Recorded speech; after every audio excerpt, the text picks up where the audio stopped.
आपण पाहत आहात बहुजन हिताय न्यूज, जनसामान्यांचा बुलंद आवाज।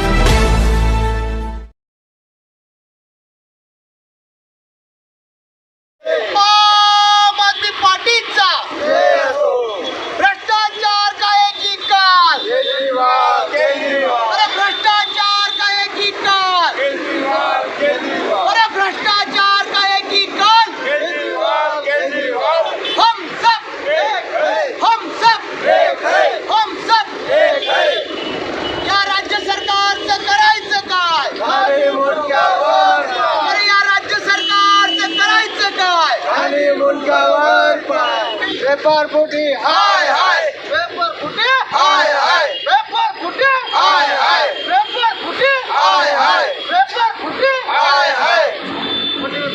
बेरोजगार तरुणाच्या कर्जनका सरकारचं करायचं काय? खाली मुंडका वर पाय, बेरोजगार तरुणांचा कर्जनका ठरलेल्या सरकारचं करायचं काय? खाली मुंडका वर पाय।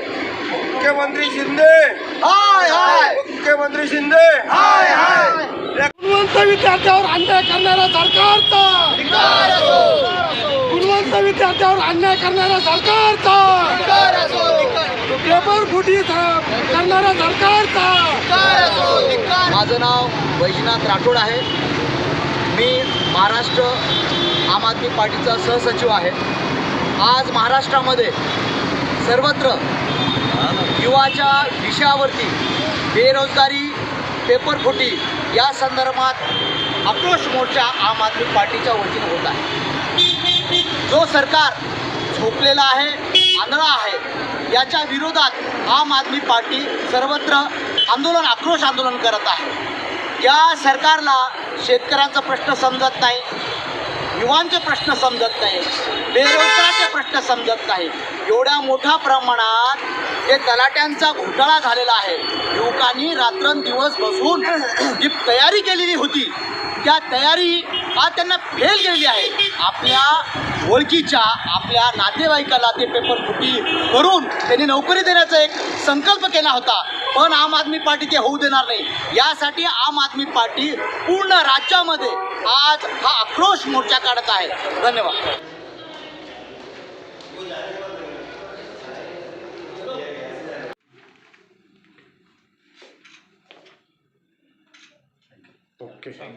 महानगर जिल्हाधिकारी कार्यालयामध्ये निवासी उपजिल्हाधिकारी मुळे साहेब यांना निवेदन दिलं।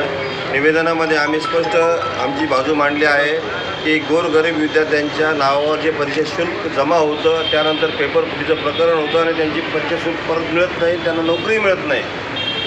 लवकरात लवकर त्यांची रक्कम त्यांना परत करण्यात यावी, अन्यथा येणाऱ्या काळामध्ये आम्ही माननीय मुख्यमंत्री एकनाथ शिंदे, गृहमंत्री देवेंद्र फडणवीस यांचा ताफा अडवून त्यांना जाब विचारणार आहे।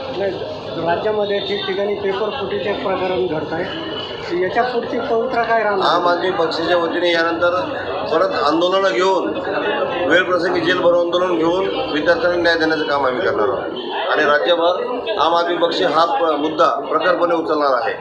येणाऱ्या लोकसभा निवडणुकीमध्ये हा आमचा पिढीचा आणि महत्त्वाचा मुद्दा राहणार आहे। तुमची सत्ता दिल्ली आणि येणाऱ्या 2024 आमची सत्ता महाराष्ट्रात येणार आहे। तुमची सत्ता दिल्ली आणि पंजाबमध्ये आहे, तिथं फारसे पेपर फुटीचे प्रकरण घडत नाही, तर महाराष्ट्रातच का घडतात? कारण महाराष्ट्रामध्ये मुख्यमंत्री आणि उपमुख्यमंत्र्यांच्या सगळ्या स्वराज्य ह्या एजन्सी आहेत ज्या परीक्षा घेतात आणि याचे अर्धे 50% भाग हे मुख्यमंत्री उपमुख्यमंत्र्यांच्या घरी जातात। त्यामुळं हे त्याच्यामध्ये गोडबांगा चालू असून सरकार आणि एजन्सी सोबत मिळून हा भ्रष्टाचार करतात।